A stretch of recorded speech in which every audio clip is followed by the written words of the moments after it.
welcome to issue 260 of Critical Encounters, a podcast about Marvel Champions, a living card game by Fantasy Flight Games.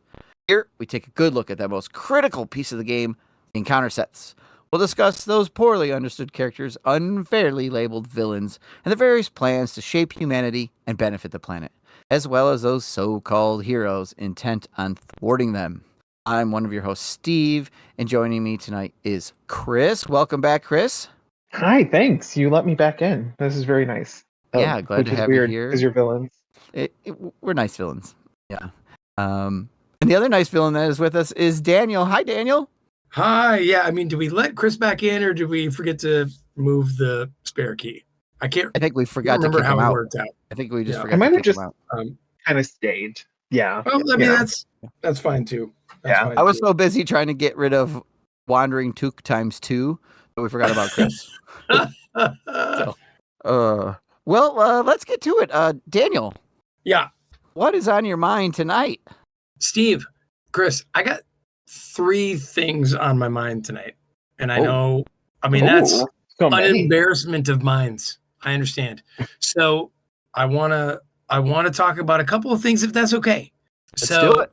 The one is, last week you talked about the floods that hit Kentucky and had an impact on our good friend Josh from Hills of Nerds and his buddy Nathan, who I had mentioned owns the game store that got affected by the floods and such. Now, Nathan's store, which is called The Gaming Company in Josh's hometown, they're trying to offload some damaged inventory, and I think it'd be huge for Nathan and his store if our community kind of rally around and buy some of those things. Those items are listed on the store's eBay page, ebay.com page, and I think we can list that in our show notes, can't we? Yeah, we'll put a link in all our socials and in the show notes. There's things on there like gaming consoles, comic books, collectibles, that kind of stuff. Obviously, some damaged by the flood, so that's take it with a grain of mud, I guess. But a grain of flood. Grain of flood. Yeah, it's all clearly marked, but it could be beneficial to both the store and to you. You never know. And you're helping a member of the community out. The other thing I want to give a shout out to Darcy, our good friend James. I saw him tonight. He was down in Capitol Hill. He was hosting a little whiskey tasting in a place in Cap Hill, and I went and saw him there and hung out for a little bit. So it was great to see him. He's just a kind and generous and wonderful member of our community. Just want to say, hey, great to see you. And then, so Steve, you were sent an email entitled "Thank you for what you do." Well, we were sent an email. Well, yeah, we as you when it comes to email, I think, right? Yeah. Well, 2 of us were. Chris, this email wasn't for you.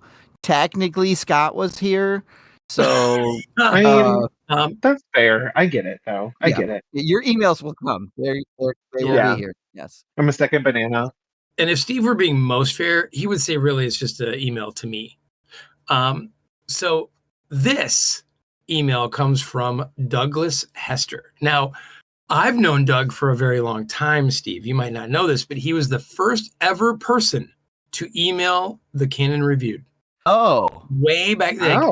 Like we're talking in that podcast's infancy. He emailed and said kind words, and I've been in touch with him ever since. I had the great pleasure of meeting him at Con of Heroes last year. I did not know that. After we'd had some. That's cool. Yeah, after we'd had some email correspondence, it was just great to actually meet him in person. He's fantastic. What an amazing guy. But also, he loves, I guess he likes this podcast too. I don't know. So he says, great episode. But I also want to join one dissenter, maybe it was Steve, in my use of standard 1 over standard 3. I just like the slow. Daniel, I think it's fair that we should say this email is from January, and it came out right after we talked about standard 3. Right. Yes. Well, I thought that was going to be obvious as I started reading, Steve. Well, it might be, but Well, okay. Mommy and Daddy are fighting again. All right. I will start over. Yeah, great episode, says Douglas. But I also want to join one dissenter, and I think he's right. It was you, Steve. Yeah, I think so. In my use of Standard 1 over Standard 3. I dislike the slow, steady march towards Nemesis introduction. I really like the surprise factor of Standard 1, and the inevitable march bores me. Granted, I usually have Expert 1 mixed in, so I guess I do like flipping cards that can ruin my plans. I do appreciate how two of you argued that this was thematic and that it was a new idea to me. I also wanted to say that episode 253 with Joey was amazing. Totally agree. What rich insight into comics and the art of this game. Thank you for arranging that. Also, Daniel, I hope things are okay on the Canon Reviewed front. I know you've had some life changes and whatnot, but that was an excellent podcast. And if you're at the con this year, I would love to get in a game with you and hear more about what's up.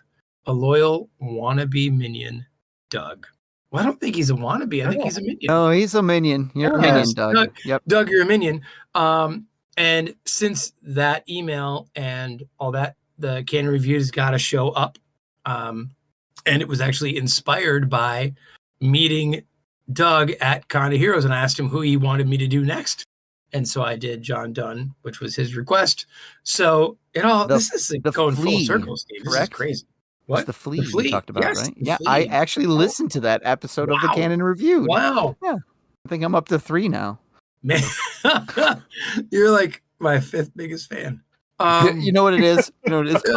I don't read whole books, but like when you do a poem, I can do that.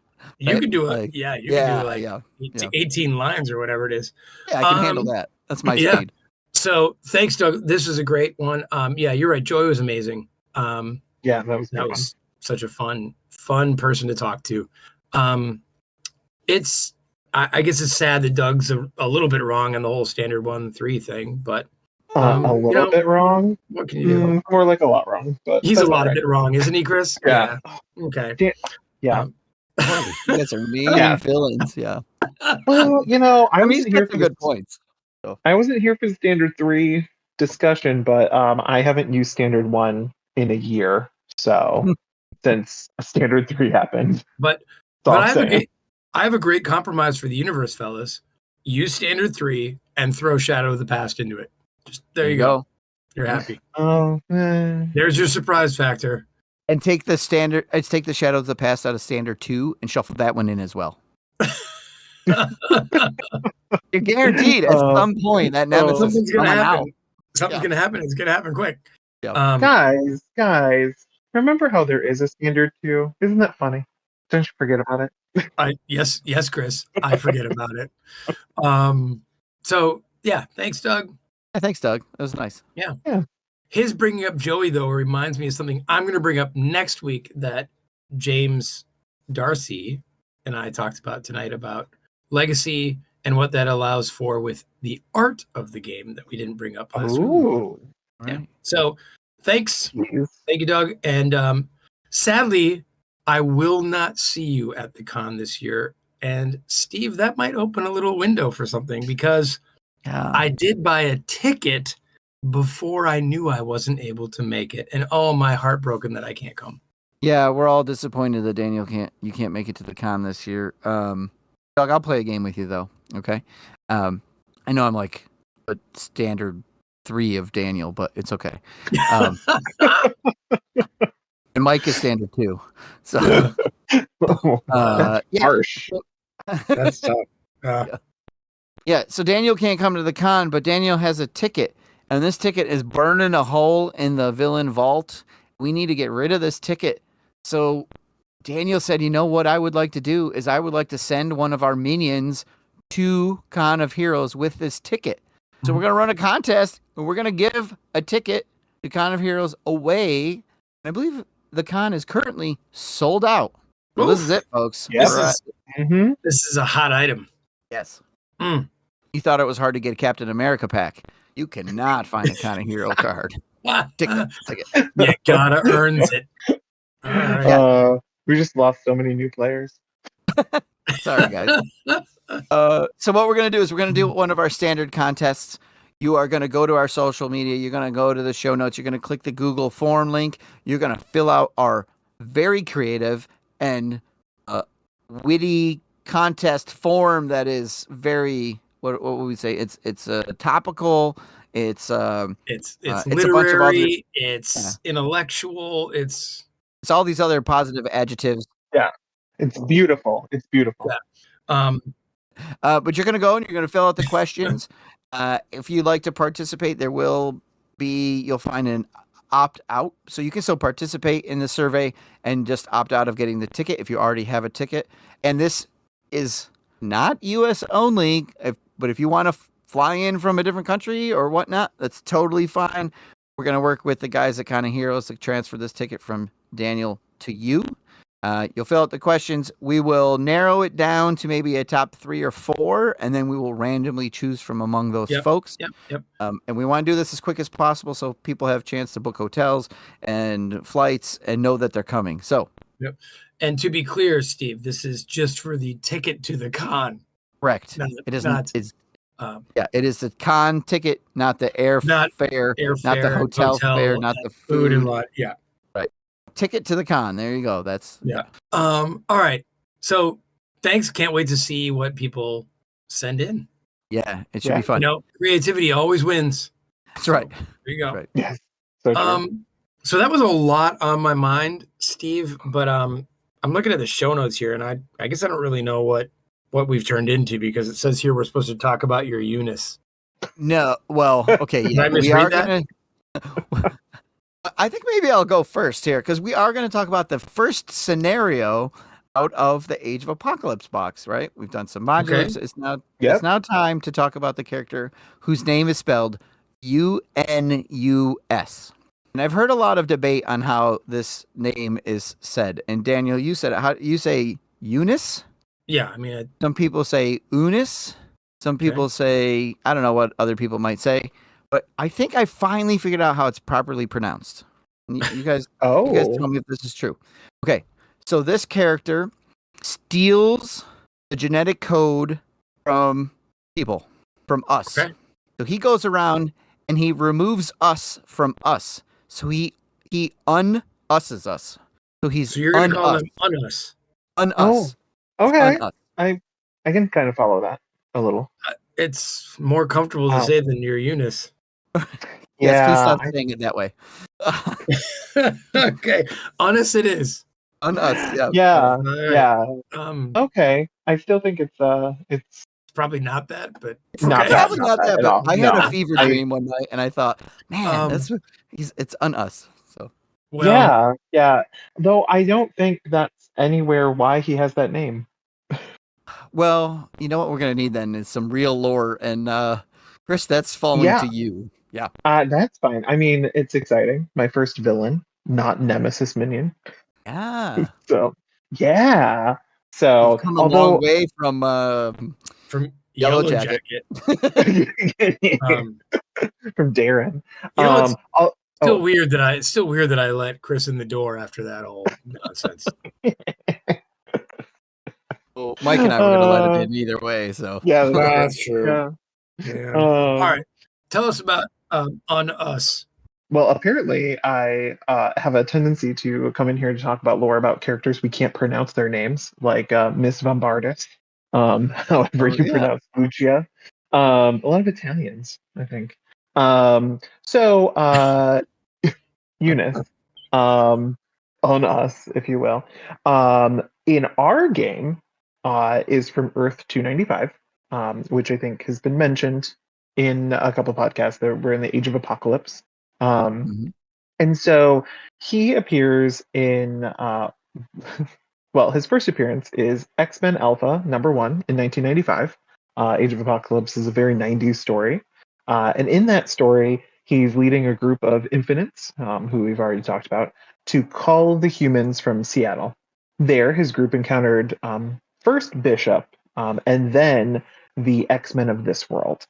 This team is led by Magneto and includes Magneto's wife Rogue, Nightcrawler, Iceman, Sabretooth, Quicksilver, Storm, and a couple others.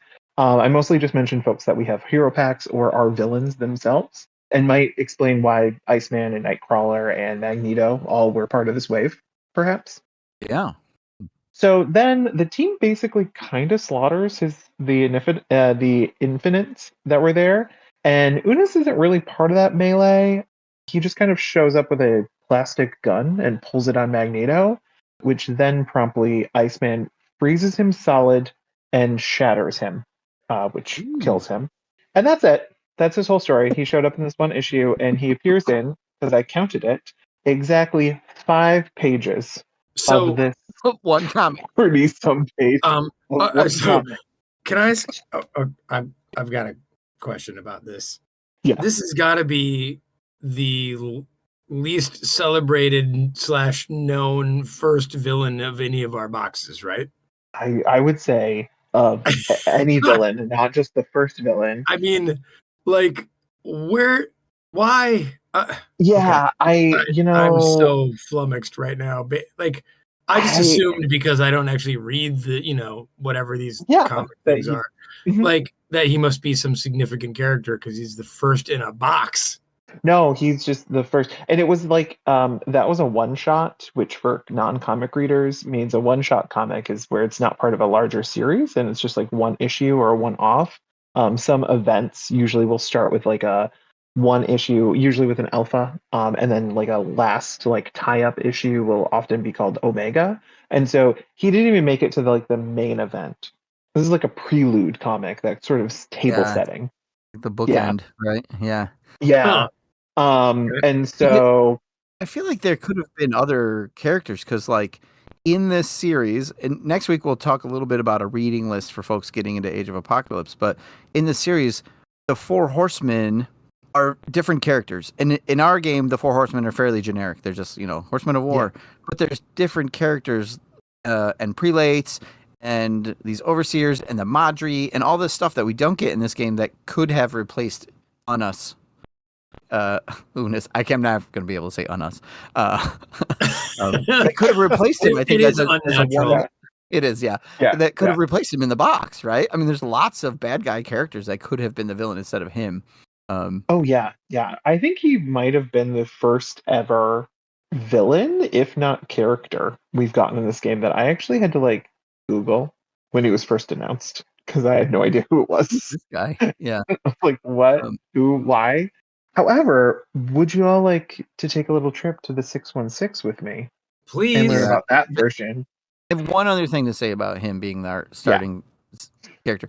I think probably they said we want to focus on the infinites and the gene pool, and we need an infinite type character, right? And we read a comic, there he is. Let's go with him instead of some of these other characters because they don't necessarily interact with the infinites. They aren't infinites, that kind of thing, right? It'd be like having a character in the Morlocks who's not a Morlock. That's my thought. So no, I think that's a good thought. Especially I didn't mention it because I was being a little fishy, but he I think is upgraded similarly to the infinites as talked about last week and stuff like that. So, meanwhile, in the 616, Unus, aka Gunther Bane, aka Angelo Unusconi, which is where the name comes from, actually first appeared in X-Men number 8 in 1964. In that book, which it's the 60s. I'm just going to start off with that. There were some silly stories. In that book, Beast leaves the team, which obviously is why we don't have a hero set. Clearly. And becomes a pro wrestler. The World Wrestling Federation, for over 50 years, the revolutionary force in sports entertainment. And this, mind you, this is the 60s, issue number 8. Beast is still, normal human looking, not blue and furry. And this is where Beast first takes on Unus, who is a wrestler. He is literally named Unus the Untouchable, is kind of his wrestling moniker. And you quickly learn that he's being recruited by Magneto's Brotherhood of Evil Mutants. And so he has this tussle with the remaining 4 X-Men, Cyclops, Jean Grey, Angel, and Iceman. And then after this tussle, Beast comes back to make an invention to make Unus even more untouchable. So his powers are that he creates a force field around him that he can control. That bounces everything. You can't punch him, you can't touch him.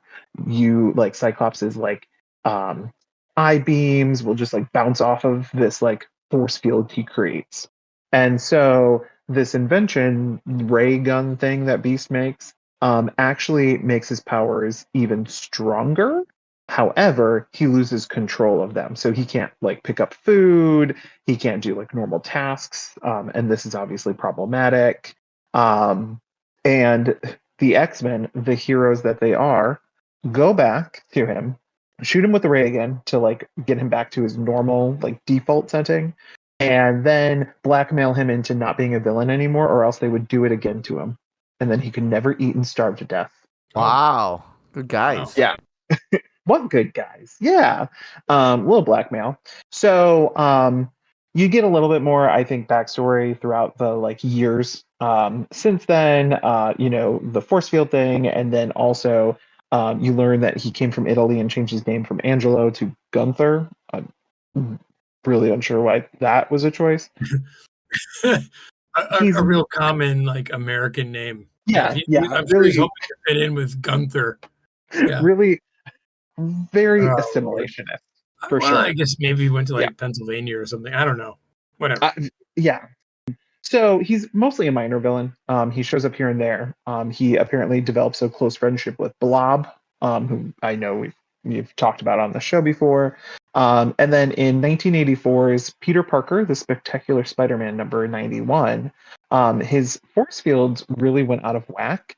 So bad that they were actually repelling oxygen molecules, and he seemingly died in the arms of Blob from not being able to breathe. Oh, it's sad. It is sad, right? They're little besties, and then he dies in his arms. Except for somehow he got better. Okay, good. Yeah. Hey, what a surprise. Yeah. With I don't think any explanation, but I think that happens to some of these like D-list villains. Like someone probably forgot that he died, honestly, in one comic. And then he just shows up again. It was a Spider-Man comic, not even a like X-Men one. So he shows up on like Genosha, and he would lose his powers in M-Day, which I think has been mentioned before. When Scarlet Witch she got someone. She got someone. Yeah, she done got somebody. Yep. So and in the aftermath of that, Quicksilver, Pietro, kind of went like a little loco. I mean, he's always a little loco. But he stole Terrigen crystals from Inhumans. So Terrigen crystals are the things that allow Inhumans to unlock their superpowers, do their genetics, and thought that by stealing them and using Terrigen on these sort of X mutants, that he might be able to re-unlock the X gene.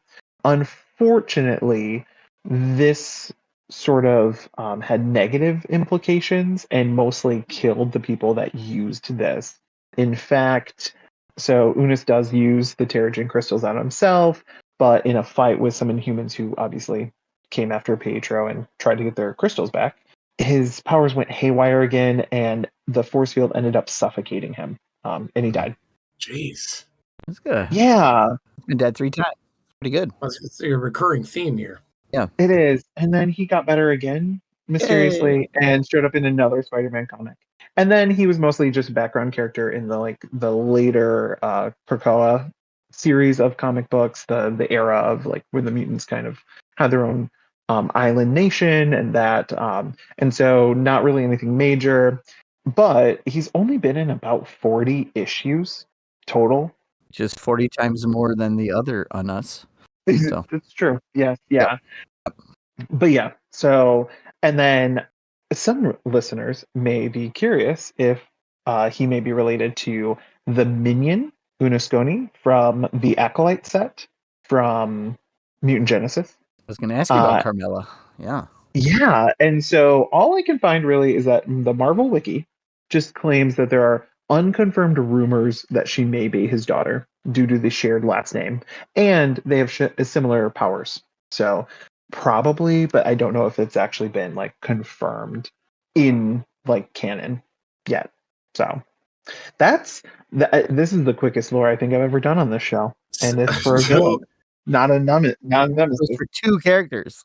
2 characters, yes. 2 separate characters, yes. Okay, I'm a little befuzzled, Chris. So all the stuff that makes this scenario what it make, like, did they just have to make it up? I mean, Is any of Well, this stuff even remotely Unusy? kind of, sort of, maybe. I mean, Okay. we can definitely like talk about like there's like almost no cards in the set, but he was in that one issue in those Yeah. 5 pages, leading a group of infinites. Okay. So, and they were calling the week as we took that card last They were week. they were hunting people. And as a leader of an army, he pulls a toy gun. And Yeah, is well, killed. plastic, because it's Magneto. You can't use metal. You can't use a real gun against Magneto. Yeah. Yeah. We have to But separate Unus. We have to separate Unus from Earth 295 from Unus Earth 616. Right. Okay. All the interesting Sure. stuff about Gunther, aka Angelo. None of that counts for our box. Right. No, Completely no, different character. we got Yeah. boring, sort of just like We're Pier 295 in our box, right? Yeah. Okay. And he's just kind of like a captain of the guard. We're pretty much going to stay 295, right? I mean, I think our story is primarily, you know what I mean? Like Dark Beast and, maybe the Four Horsemen pieces could be a little more. Yeah, and the last scenario is not 295. Okay. Yeah. So there's time stuff and other things going on in our box. Yeah. But yes, yeah, it's very okay. Well, yeah. I mean, he's not that interesting. He like was literally just like leading a group, which I think is exactly what the scenario is kind of doing, right? well, So, right. I guess not all Unuses can be exciting. So. Nope, that is what they say. Yeah, because technically our box is Earth 252. Remember we had Tony on and we declared it Earth 252. Oh yeah. Yes. But so this would be then an offshoot of Earth 252 because they go off into like a alternate universe for a few scenarios. Yeah. Yeah. Okay. Yeah, 252 tells this tale. Well, that was lore. Thank you. It was definitely. I read exactly one comic book, and I may have skimmed another one from the '60s because Stan Lee writes too much. So hey, it was lore because I learned a thing. So hey, thank you, love that. Chris. Thank you for the learning. You're welcome. Teachers at heart.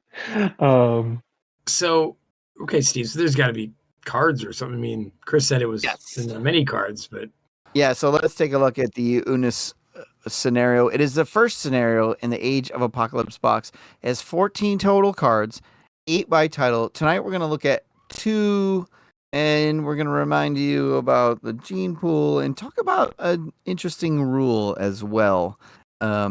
So let's, Chris, do you want to read us Unus 1, 2, and 3? Sure, definitely. So Unus 1, villain. He has scheme of 1, attack of 2. He is prelate. I think that's how you pronounce that. Traded. He has toughness. If the amount of threat on gene pool is at least 3, Unus gains retaliate 1. 6, Unus also gains stalwart. 9, Unus also gains an amplify icon. And he has 12 hit points per player. Unus 2 goes up to 2 scheme and 2 attack. Still has prelate, still has toughness, and has all the same ability of the amount of threat. The gains retaliate 1 at 3, stalwart at 6, and an amplify icon at 9 threat. And he has a 15 per player hit points. Unus 3 has 2 scheme, 3 attack, toughness, and all the same stuff. If the amount of threat on gene pool is at least 3, he gains retaliate 1, 6, gains stalwart, 9, also gains an amplify icon, and he has 18 HP per player. So, yeah. Okay. Yeah.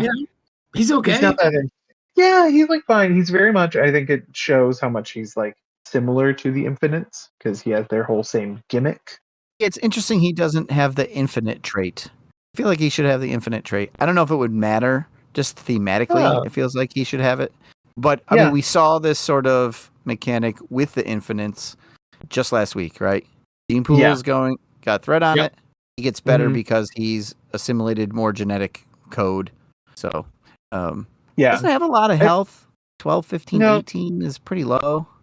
He does get toughness, which is can be annoying depending on your hero and your ability to like ping damage or have piercing. But like, yeah, he's just kind of like, I don't know. I feel like maybe his 3 forms or and I say this as someone who literally only plays standard.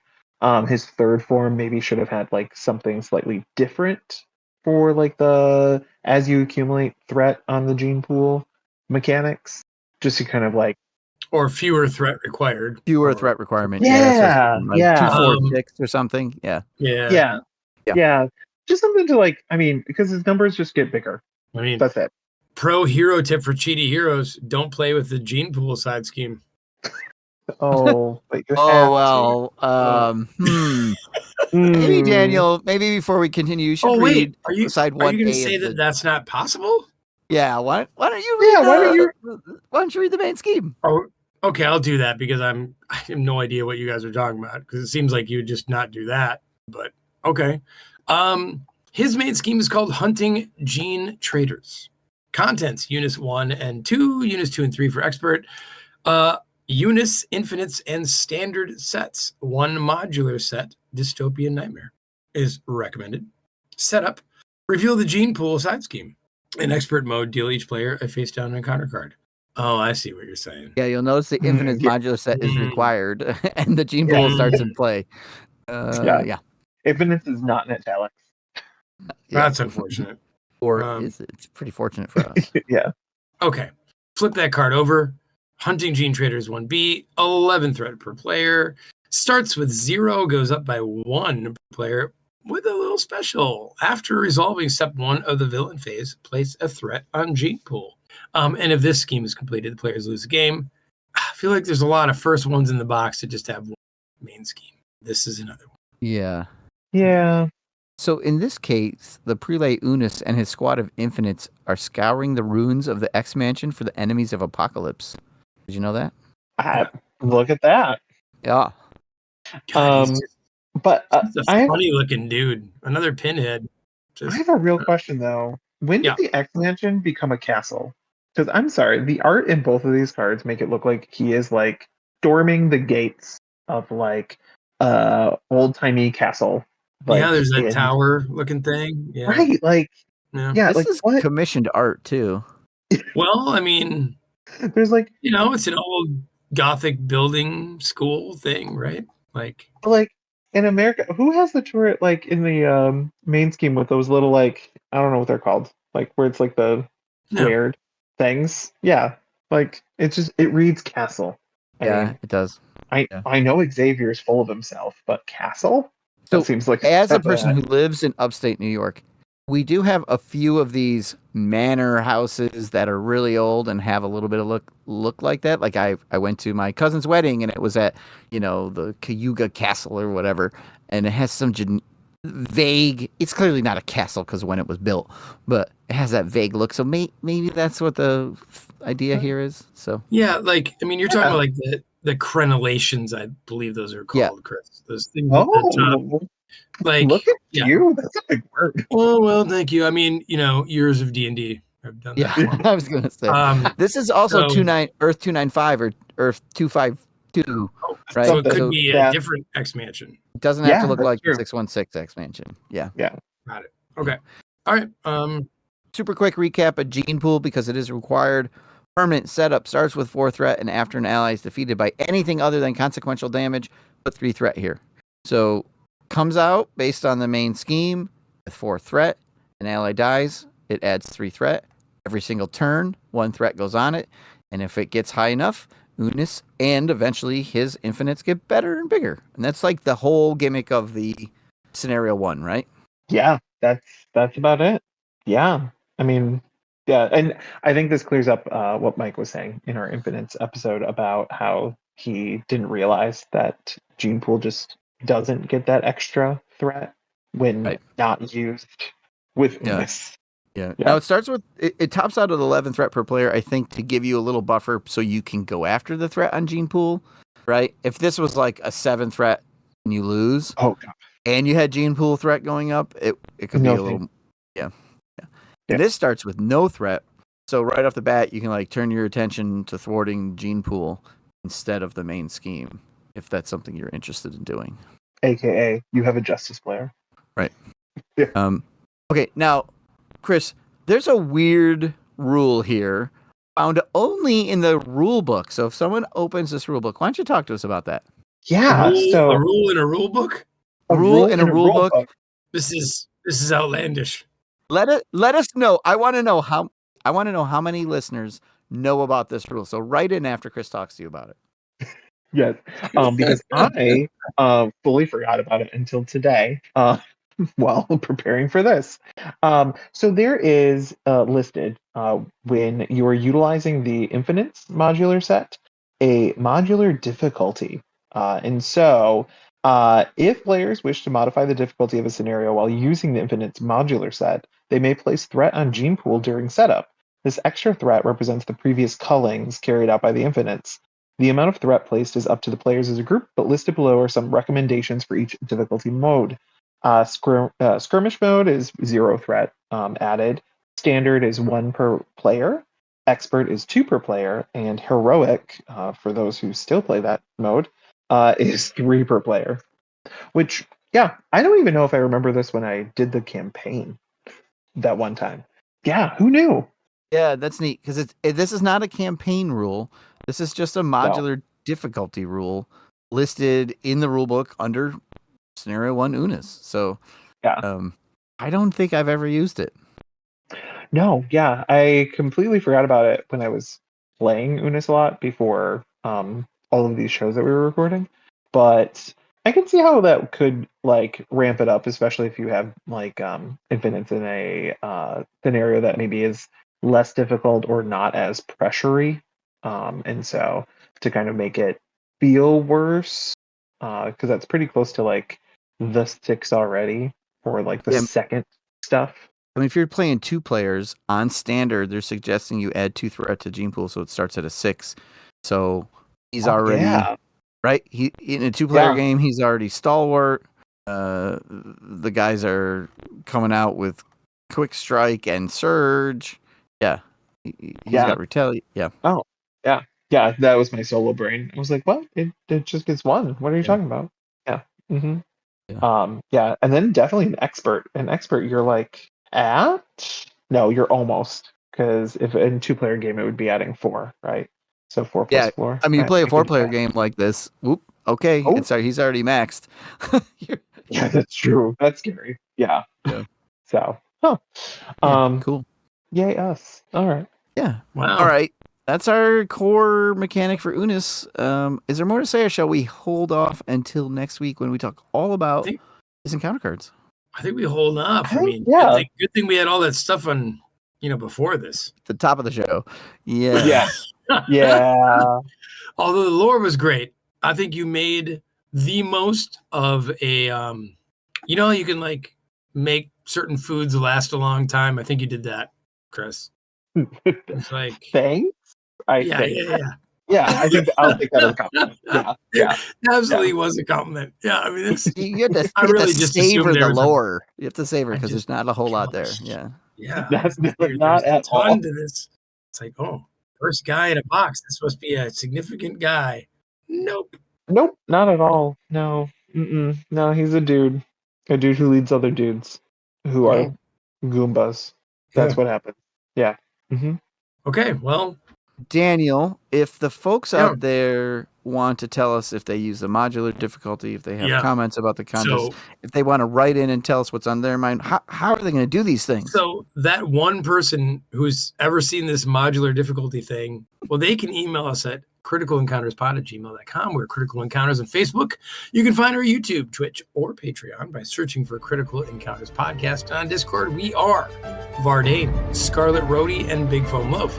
Now, if you like our show, tell your friends. If you don't like our show, tell your enemies. On us, take us out. Gentlemen, we're on a clock here. Just kill him. What is on your mind tonight? Right now, give me 1 second. I have a daughter here asking for something. Oh, golly. What do? I don't know.